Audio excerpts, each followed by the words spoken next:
Me dijeron que no tenía futuro, que nunca llegaría a nada. Hoy, esas mismas personas que me humillaron están sentadas frente a mi escritorio, esperando que les firme sus cheques de sueldo. La ironía de la vida es cruel, pero a veces también es justa. Lo que viví durante años en esa empresa me marcó para siempre, pero también me dio la fuerza para convertirme en quien soy ahora. Si te gustan este tipo de historias de superación, suscríbete al canal, porque siempre compartimos relatos así. Y cuéntame en los comentarios desde qué ciudad me estás escuchando. Mi nombre es Carlos, y mi historia comenzó hace 15 años cuando entré como auxiliar administrativo en Corporación Meridian, una empresa de consultoría que parecía ser mi oportunidad de oro. Tenía 23 años, acababa de graduarme de la universidad con honores, y creía que el mundo me esperaba con los brazos abiertos. Qué equivocado estaba. Desde el primer día, mi jefe inmediato, Ricardo Mendoza, me dejó claro cuál era mi lugar en la jerarquía. Era un hombre de unos 40 años, con el cabello engominado hacia atrás y una sonrisa que nunca llegaba a sus ojos. Su oficina estaba en el piso 12, mientras que yo trabajaba en el 7º, entre cubículos grises y el constante zumbido de las máquinas de café. «Escúchame bien, muchachito», me dijo ese primer lunes mientras revisaba mi currículum con desprecio. «Aquí no importa si fuiste el mejor de tu promoción o si tu mamá te dice que eres especial. Lo único que importa es que hagas exactamente lo que te digo, cuando te lo digo y cómo te lo digo. ¿Entendido?». Asentí con la cabeza, sintiendo cómo mi entusiasmo se desvanecía como el humo. Pero necesitaba ese trabajo. Mis padres habían hecho grandes sacrificios para pagarme la universidad, y yo tenía que demostrar que había valido la pena. Los primeros meses fueron un infierno disfrazado de rutina. Ricardo me asignaba las tareas más tediosas: organizar archivos que llevaban años acumulando polvo, hacer copias de documentos que jamás se usarían, y atender llamadas de clientes molestos que él no quería enfrentar. Pero lo peor no era el trabajo en sí, sino la forma en que me trataba. «Carlos, ven acá», gritaba desde su oficina, y yo corría como un perro obediente. «¿Cómo es posible que tardes tanto en hacer algo tan simple? Mi hijo de 10 años podría hacerlo mejor que tú». Sus palabras eran como puñaladas, cada una diseñada para recordarme que yo no era nada. La humillación se volvió parte de mi día a día. En las reuniones de equipo, Ricardo me presentaba como el chico que todavía está aprendiendo, aunque ya llevaba 6 meses en la empresa. Cuando cometía el más mínimo error, lo hacía público, frente a todos mis compañeros. «Miren, esto es lo que pasa cuando contratamos a alguien por lástima», decía, y las risas nerviosas de los demás se clavaban en mi pecho como alfileres. Pero Ricardo no era el único. Su jefe, la directora regional Marina Vázquez, era aún peor. Era una mujer elegante, siempre vestida con trajes caros y perfume francés, pero con un corazón de hielo. Para ella, yo era invisible la mayoría del tiempo, excepto cuando necesitaba a alguien a quien culpar. Recuerdo vívidamente el día que se perdió un archivo importante. Yo había estado trabajando en él durante semanas, un análisis de mercado que podría abrir nuevas oportunidades para la empresa. Lo había guardado en 3 lugares diferentes. Había hecho copias de seguridad, había sido meticuloso, como siempre, pero cuando Marina lo necesitó para una presentación crucial, el archivo había desaparecido misteriosamente de todos los servidores. «¿Cómo explicas esto, Carlos?», me preguntó Marina en una sala llena de ejecutivos. Su voz era fría, cortante. «Este archivo valía potencialmente $2 millones en contratos, y por tu negligencia lo hemos perdido». Intenté explicar que había tomado todas las precauciones, que algo había salido mal con el sistema, pero nadie me escuchaba. Ricardo estaba ahí, negando con la cabeza como si fuera el padre decepcionado de un hijo problemático. «Ya te lo dije, Marina. Este chico no tiene lo que se necesita para trabajar aquí». Esa noche llegué a casa destrozado. Vivía en un pequeño apartamento que apenas podía pagar con mi sueldo, y me senté en el sofá mientras las lágrimas corrían por mis mejillas. Por primera vez, desde que había empezado a trabajar, consideré seriamente renunciar, pero algo dentro de mí se negaba a darles esa satisfacción. Los meses siguientes fueron aún más duros. Marina y Ricardo parecían haber hecho una alianza tácita para hacerme la vida imposible. Me asignaban proyectos con fechas límite imposibles, me negaban recursos que otros empleados recibían sin problemas, y cualquier éxito que lograba era minimizado o atribuido a la supervisión adecuada de mis superiores. En las fiestas de fin de año, mientras todos celebraban, yo me quedaba trabajando hasta tarde, organizando eventos que otros disfrutarían. «Carlos no puede venir», escuché que Marina le decía a alguien por teléfono. «Está ocupado haciendo el trabajo que debería haber terminado hace semanas. No es material para cliente». De todas formas, esas palabras se quedaron grabadas en mi mente como hierro candente. No es material para cliente, como si fuera un defecto de fábrica, algo que había que mantener oculto en la parte trasera de la empresa. Pero en medio de toda esa oscuridad, comenzó a crecer algo dentro de mí. Una rabia silenciosa, una determinación que se alimentaba de cada humillación, de cada palabra cruel, de cada momento en que me trataron como si fuera menos que nada. Empecé a observar todo lo que ocurría en la empresa con ojos diferentes. Durante mis largas horas de trabajo, cuando todos se habían ido, yo seguía ahí, no solo cumpliendo con mis tareas, sino estudiando. Revisaba contratos, analizaba estrategias, aprendía sobre cada cliente, cada proyecto, cada debilidad de la empresa. Nadie me prestaba atención, lo cual se volvió mi mayor ventaja. Descubrí que Ricardo había estado inflando sus números de ventas, atribuyéndose contratos que otros habían conseguido. Marina, por su parte, tenía una relación demasiado cercana con uno de nuestros proveedores, lo que explicaba por qué siempre conseguían los mejores contratos sin licitación. La empresa estaba podrida desde adentro, pero nadie se atrevía a decir nada. Una noche, mientras organizaba archivos en la oficina de Ricardo, encontré algo que cambió todo. Un contrato que había sido rechazado por la empresa hace 2 años. Un proyecto de desarrollo inmobiliario que ellos consideraron demasiado arriesgado. Pero yo vi algo diferente. Vi una oportunidad que todos habían pasado por alto. El proyecto era para desarrollar un centro comercial en las afueras de la ciudad. Los dueños del terreno habían venido a Meridian buscando financiamiento y asesoría, pero Marina había rechazado la propuesta sin siquiera estudiarla a fondo. «No tenemos tiempo para proyectos fantasiosos», había escrito en su reporte, pero yo hice mi propia investigación. Pasé semanas estudiando el área, analizando el crecimiento poblacional, las tendencias de consumo, los planes de expansión urbana. Era perfecto. La zona estaba experimentando un boom demográfico, y dentro de 5 años sería una de las áreas más comerciales de la ciudad. Decidí tomar el riesgo más grande de mi vida. Contacté a los dueños del terreno directamente, sin que nadie en Meridian lo supiera. Les presenté mi análisis, mi visión, mi plan. Ellos habían perdido la esperanza después de 2 años de rechazos, pero mis números los convencieron. No tenía dinero para invertir, pero tenía algo más valioso: conocimiento. Conocía a todos los proveedores de Meridian. Sabía cuáles eran sus márgenes de ganancia. Conocía a los mejores arquitectos, ingenieros y contratistas. Propuse ser el coordinador del proyecto a cambio de una participación minoritaria, y para mi sorpresa, aceptaron. Los siguientes meses fueron los más intensos de mi vida. Durante el día, seguía siendo el mismo Carlos que todos menospreciaban en Meridian.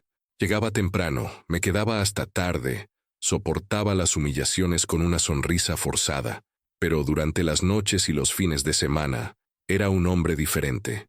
Era el coordinador de un proyecto de $10 millones. Trabajaba 18 horas al día. Sobrevivía a base de café y pura determinación. Cada ladrillo que se colocaba, cada permiso que se gestionaba, cada contrato que se firmaba, era un paso más hacia mi venganza. Pero nadie en Meridian sospechaba nada. El proyecto avanzó mejor de lo esperado. Los inversionistas estaban felices. Los contratistas cumplían con los plazos, y las tiendas comenzaron a reservar espacios antes de que termináramos la construcción. Era un éxito rotundo, y todo se debía a la visión que Marina había rechazado como fantasiosa. Mientras tanto, en Meridian, Las cosas empezaron a cambiar. La empresa estaba perdiendo clientes importantes, los contratos se reducían y la competencia se estaba volviendo más feroz. Ricardo estaba cada vez más nervioso, gritaba más seguido, y sus técnicas de humillación se volvieron más crueles. «Carlos, eres una carga para esta empresa», me dijo un día frente a todo el equipo. «Si dependiera de mí, ya te habría despedido hace meses. Pero Marina insiste en darte una última oportunidad.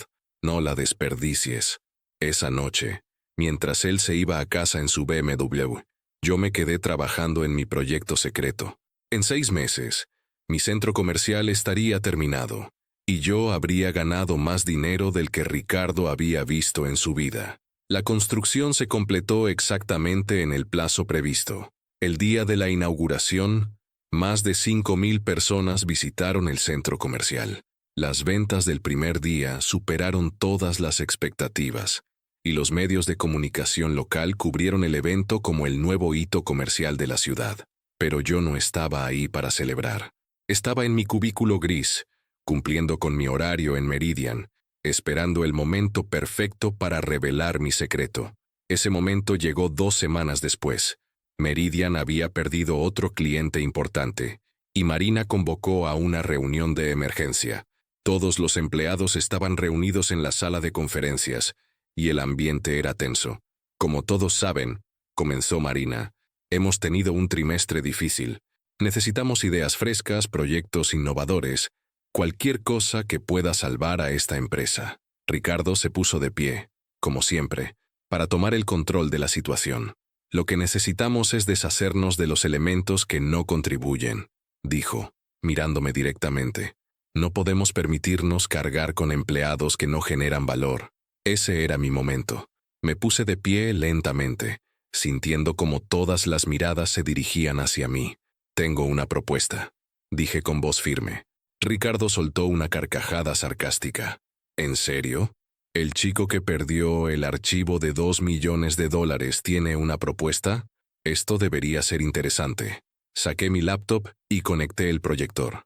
En la pantalla apareció la imagen de mi centro comercial, resplandeciente bajo el sol de la tarde. «Este es el Centro Comercial Plaza Norte», dije. «Fue inaugurado hace 2 semanas y ha generado más de $3 millones en ventas en sus primeros 15 días de operación». El silencio en la sala era sepulcral. Marina se inclinó hacia adelante, entornando los ojos. «¿Y qué tiene que ver esto con nosotros? Este es el proyecto que ustedes rechazaron hace 2 años», continué, sintiendo cómo la adrenalina corrían por mis venas. El proyecto que Marina calificó como fantasioso y que Ricardo ni siquiera se molestó en revisar. La cara de Marina se puso pálida. Ricardo parecía haber visto un fantasma. «Eso es imposible», murmuró.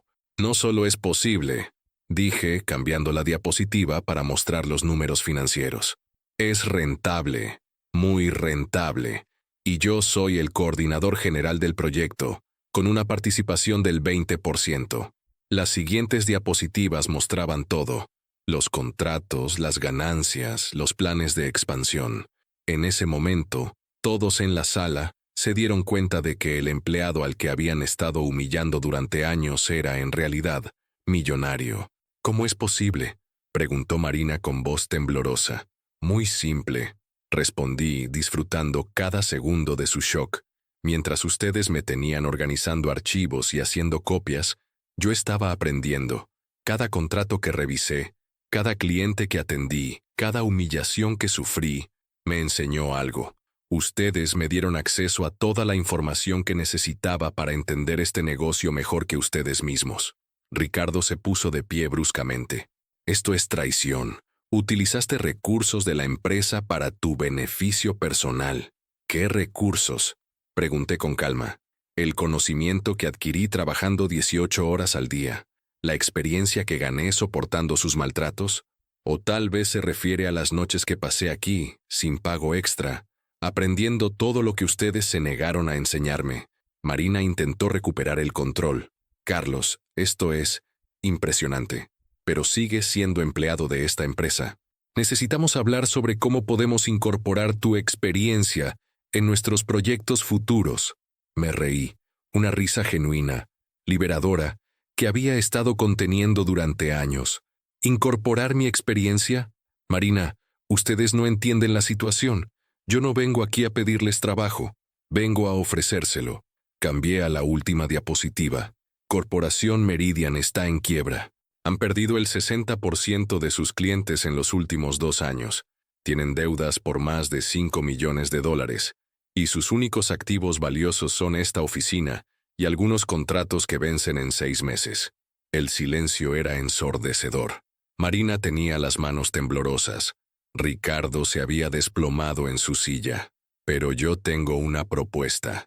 Continué. Estoy dispuesto a comprar Meridian. Pagaré todas las deudas. Mantendré a todos los empleados que quieran quedarse. Y transformaré esta empresa en algo de lo que puedan estar orgullosos. Marina me miró como si hubiera perdido la razón. ¿Comprar la empresa? Carlos, no tienes idea de lo que estás diciendo. Esta empresa vale $3 millones, la interrumpí. Menos de lo que mi centro comercial genera en un mes. Ya hablé con los accionistas principales y están dispuestos a vender.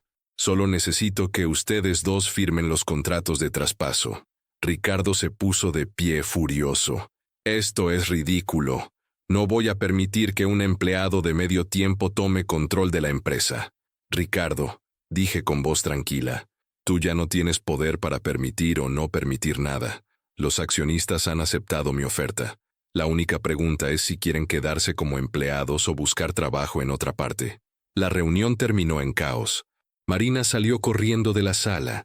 Ricardo gritaba amenazas que todos sabían que no podía cumplir, y el resto de los empleados me miraban con una mezcla de admiración y terror. 3 días después, los papeles estaban firmados. Corporación Meridian ahora se llamaba Meridian Development, y yo era el director general. Mi primer día oficial como jefe fue surreal.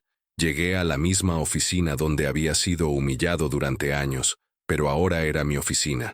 El mismo cubículo gris donde había pasado tantas horas de sufrimiento, ahora era el símbolo de mi transformación. Marina había decidido quedarse. Después de todo, necesitaba el trabajo. La primera vez que entró a mi oficina, parecía una persona completamente diferente. Sus trajes caros habían sido reemplazados por ropa más modesta, y su arrogancia había desaparecido. Carlos, dijo con voz sumisa, quiero disculparme por cómo te traté. No tenía derecho a... Marina, la interrumpí. No necesito disculpas, necesito resultados. Tienes experiencia en esta industria, y eso es valioso. Pero las cosas van a ser diferentes aquí, muy diferentes. Ricardo también se quedó, aunque no tuvo opción. Sus deudas personales eran demasiado grandes como para arriesgarse a estar desempleado. La primera vez que vino a pedirme autorización para un proyecto, las tornas habían cambiado completamente. Necesito que apruebes este contrato, me dijo, evitando mi mirada. Es un cliente importante y creo que podríamos... Ricardo, lo interrumpí. Siéntate. Él obedeció inmediatamente. ¿Recuerdas lo que me dijiste el primer día que trabajé aquí? Que lo único que importaba era hacer exactamente lo que me dijeras, cuando me lo dijeras y cómo me lo dijeras. Él asintió claramente incómodo. Bien, continué. Las reglas siguen siendo las mismas, solo que ahora yo soy quien da las órdenes. Los siguientes meses fueron de transformación total. Implementé todo lo que había aprendido durante mi proyecto secreto. Mejoré los procesos, renegocié contratos, y comencé a tratar a todos los empleados con el respeto que yo nunca había recibido. La empresa comenzó a crecer de manera exponencial. Los clientes regresaron, llegaron nuevos contratos, y la reputación de Meridian Development se extendió por toda la ciudad. En menos de un año, habíamos multiplicado por 5 nuestros ingresos. Pero lo más satisfactorio no fueron los números. Fue ver cómo Marina y Ricardo, que antes me veían como un obstáculo, ahora dependían completamente de mí. Cada decisión importante pasaba por mi escritorio. Cada proyecto necesitaba mi aprobación. Cada cheque de sueldo llevaba mi firma. Un día, mientras firmaba los cheques de fin de mes, Marina entró a mi oficina con una expresión extraña. «Carlos», dijo, «quiero que sepas que admiro lo que has logrado, Cometí un error terrible al no reconocer tu potencial desde el principio. La miré por un momento, recordando todas las veces que me había humillado, todos los proyectos que había rechazado, todas las oportunidades que me había negado. Marina, le dije finalmente, el error no fue no reconocer mi potencial. El error fue creer que tenías derecho a determinar el valor de otra persona basándote en tu propia ignorancia. Ella bajó la cabeza, aceptando mis palabras. ¿Pero sabes qué es lo más irónico de todo esto? Continué. Ustedes me dieron exactamente lo que necesitaba para llegar aquí. Cada humillación me hizo más fuerte. Cada rechazo me enseñó una lección. Cada momento de dolor me dio la motivación para nunca rendirme. En cierto modo, debería agradecerles. Ricardo entró en ese momento, con los cheques firmados en sus manos. Los sueldos están listos, dijo con voz neutra. Perfecto, respondí tomando los cheques. Ricardo, ¿recuerdas cuando me dijiste que nunca llegaría a nada? Que no tenía futuro en esta industria. Él se puso tenso. Carlos, yo era joven, estaba bajo mucha presión. No te preocupes, le dije con una sonrisa. Tenías razón. No tenía futuro como empleado. Mi futuro era ser el jefe. Esa tarde, mientras veía las ciudades de mi oficina en el piso 12, reflexioné sobre todo lo que había vivido. Había tardado años en entender que el poder no se obtiene por humillar a otros, sino por superarse a uno mismo, que la verdadera venganza no es destruir a quienes te lastimaron, sino convertirte en alguien tan exitoso que su opinión ya no importe. Marina y Ricardo siguen trabajando para mí. Cada día, cuando llegan a la oficina, me ven sentado en el escritorio que antes pertenecía a otros, tomando decisiones que afectan sus vidas, firmando cheques que determinan su futuro. Ya no me humillan, ya no me menosprecian, ya no me dicen que no tengo valor. Ahora me dicen, señor director, la empresa que una vez me rechazó, ahora lleva mi visión, mis ideas, mi sello personal. Los proyectos que Marina calificó como fantasiosos, ahora generan millones de dólares. Los contratos que Ricardo consideraba demasiado arriesgados, ahora son nuestras principales fuentes de ingresos. Cada mañana, cuando me visto para ir al trabajo, me miro en el espejo y veo a un hombre diferente del que era hace años. Ya no soy el joven inseguro que aceptaba humillaciones con tal de mantener un trabajo. Soy el dueño de mi destino, el arquitecto de mi propio éxito. Y cuando Marina y Ricardo vienen a mi oficina, con sus informes en la mano y sus rostros sumisos, esperando mi aprobación, yo les recuerdo silenciosamente que me dijeron que no tenía futuro. Hoy, yo les pago el sueldo.